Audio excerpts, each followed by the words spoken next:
Hey everyone, welcome back to the channel. So today I am going to discuss two important articles from the Hindu newspaper. So first article is road accident. So first point is the union government is set to launch a new nationwide scheme to provide immediate financial and medical assistance to victims of road accident. तो union government ने एक ऐसा initiative nation wide launch किया है, एक scheme ऐसी launch की है जो प्रोवाइड करेगी immediate finance assistance and medical to victim of road accident. Second point, under the scheme, road accident victim will be eligible for cashless treatment up to rupees 1.5 lakh, ensuring that lack of money does not delay emergency care. तो under इस scheme के जो road accident victim होंगे उनको cashless treatment कितना दिया जाएगा 1.5 लाख, जिससे ये इंश्योर होगा कि लैक ऑफ मनी उनको कोई इमरजेंसी डिले नहीं करेगी. Third point, the cashless medical treatment will be available for maximum period of 7 days after the accident, covering the critical golden hour for saving lives. तो जो cashless medical treatment है वो आपको कितने दिनों तक अवेलेबल होगी, वो मैक्सिमम पीरियड ऑफ 7 डेज होगी आफ्टर द एक्सीडेंट, जो कि covering the critical golden hour आपकी लाइफ के होंगे और जो आपकी लाइफ को सेव करेगा, saving for life. Fourth point, the scheme will be applicable across all hospitals, including both government and impaneled private hospital to ensure wider accessibilities. तो जो स्कीम होगी वो दोनों हॉस्पिटल्स में एप्लीकेबल होगी, in government as well as private hospitals to ensure wider accessibilities. Fifth point, the funding for the scheme will be come from the Road Safety Fund, which is created using finance collected for tariff rule violation. तो जो fund इस scheme को provide होगा वो आएगा road safety fund से, जो कहाँ से क्रिएट होता है, जो आपने ट्रैफिक रूल को वायलेशन किया वो जो फाइन कलेक्ट होता है उसके थ्रू आएगा. 6. The initiative follows the recommendation of studies conducted by the Ministry of Road Transport and Highways, highlighting that timely treatment can significantly reduce road accident fatalities. तो ये जो इनिशिएटिव वो क्या फॉलो करेगा, ये रिकमेंडेशन ऑफ स्टडीज़ है जो conduct हुई थी किसके through, ministry of road transport and highways, जो हाईलाइट करेगा टाइमली ट्रीटमेंट और ये सिग्निफिकेंटली क्या करेगा, आपके रोड एक्सीडेंट में जो फैटिलिटीज़ जो डेथ हो जाती हैं उसको रिड्यूस करेगा. 7 point, the scheme aim to remove hesitation among hospital to treat accident victims due to concern over payment and legal complications. तो जो स्कीम का एम क्या होगा, वो रिमूव करेगा hesitation among hospitals to treat accident victims को treat करने के लिए. इसका मेन कारण ये होता है कि जो हॉस्पिटल्स होते हैं वो कंसर्न्स होते हैं कि पेमेंट होगी टाइम पे या नहीं, या फिर लीगल कॉम्प्लिकेशंस क्या होंगे, तो इस चीज़ को भी रिमूव किया जाएगा through this scheme. This policy is part of the government's broader road safety strategy, aligning with India's commitment to reduce road accident deaths and meet SDG target on road safety.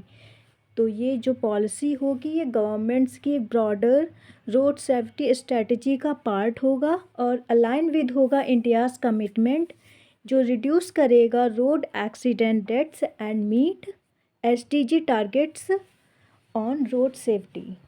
And the next another important article is ISA, International Solar Alliance, and what the India stand with it. So first point is India has decided to continue working with the International Solar Alliance to promote solar energy adoption and clean energy transition globally. तो India ने decide किया है कि वो continue करेगा with the work with international solar alliance. किस लिए, the purpose is to promote solar energy adoption and clear energy transition globally. Second point, this decision come even as the United States announced its withdrawal from ISA following an executive order to exit international organization it consider ineffective.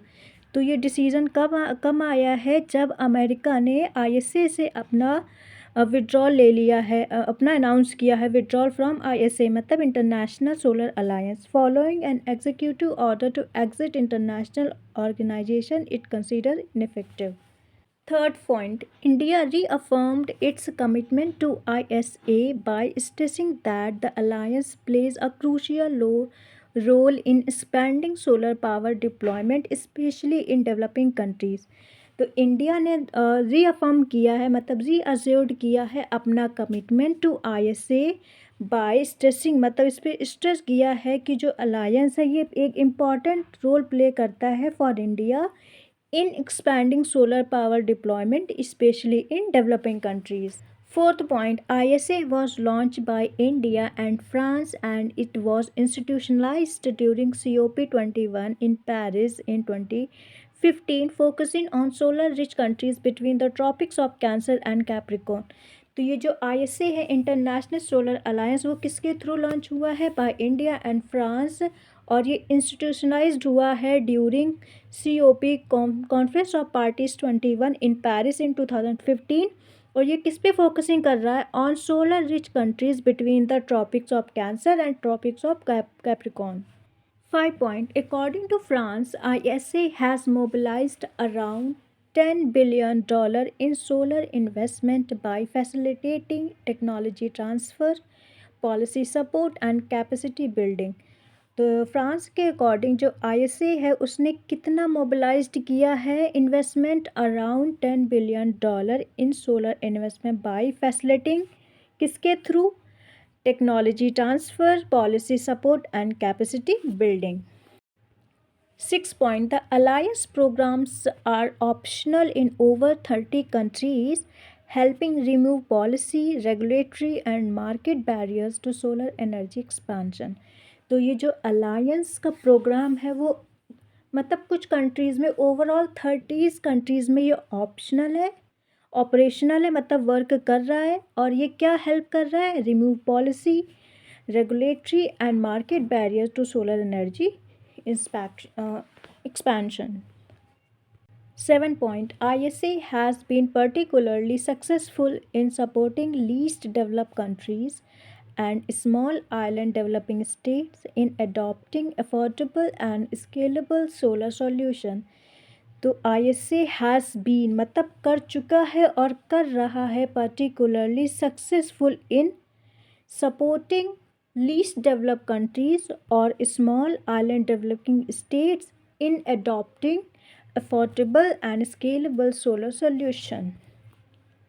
8 point, India's continued support for ISA reflects its broader climate diplomacy strategy and commitment to renewable energy targets, energy security and global climate action. तो जो India का लगातार support है for ISA ये क्या reflect कर रहा है it's broader climate diplomacy strategy and commitment to renewable energy targets, energy security and global climate actions.